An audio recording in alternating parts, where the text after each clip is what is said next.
का गुरु कौन है? एक समय की बात है। एक पंडित जी कई वर्षों तक काशी में शास्त्रों का अध्ययन करने के बाद गांव लौटे। पूरे गांव में शोहरत हुई कि काशी से शिक्षित होकर आए हैं। धर्म से जुड़े किसी भी पहेली को सुलझा सकते हैं। शोहरत सुनकर एक किसान उनके पास आया और उसने पूछ लिया, पंडित जी, आप हमें यह बताइए कि पाप का गुरु कौन है? प्रश्न सुनकर पंडित जी चकरा गए। उन्होंने धर्म व आध्यात्मिक गुरु तो सुने थे, लेकिन पाप का भी गुरु होता है, यह उनकी समझ और ज्ञान के बाहर था। पंडित जी को लगा कि उनका अध्ययन अभी अधूरा रह गया है। वह फिर से काशी लौटे, अनेक गुरुओं से मिले, लेकिन उन्हें किसान के सवाल का जवाब नहीं मिला।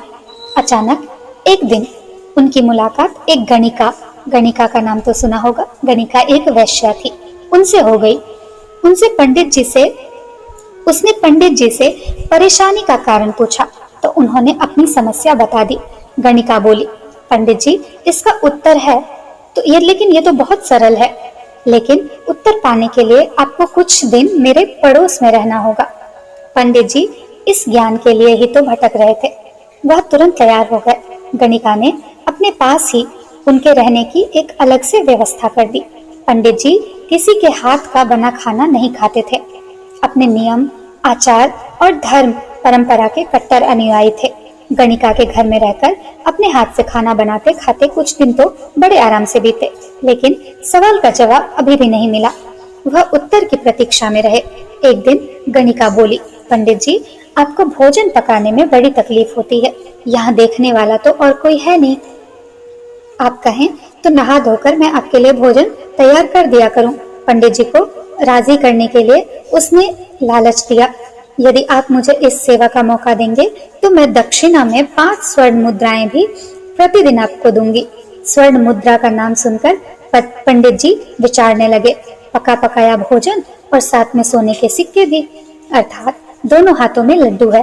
पंडित जी ने अपना नियम, व्रत, आचार, विचार, धर्म सब कुछ भूल गए। उन्होंने कहा, तुम्हारी जैसी इच्छा, बस विशेष ध्यान रखना कि मेरे कमरे में आते जाते तुम्हें कोई देखे नहीं।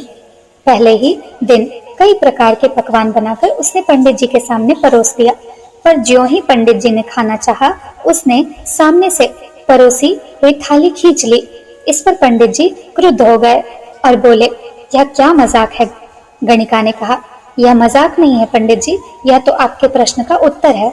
यहाँ आने से पहले आप भोजन तो दूर, किसी के हाथ का पानी भी नहीं पीते थे, मगर स्वर्ण मुद्राओं के लोभ में आपने मेरे हाथ का बना खाना भी स्वीकार कर लिया। यह लोभ ही पाप का गुरु है। दोस्तों, इस कहानी से हमें ये सीख मिलती है, हमें किसी भी तरह के लोभ लालच को जीवन में अपनाना नहीं चाहिए और किसी भी लोभ लालच को अपनाए बिना जीवन जीने का प्रयास करना चाहिए।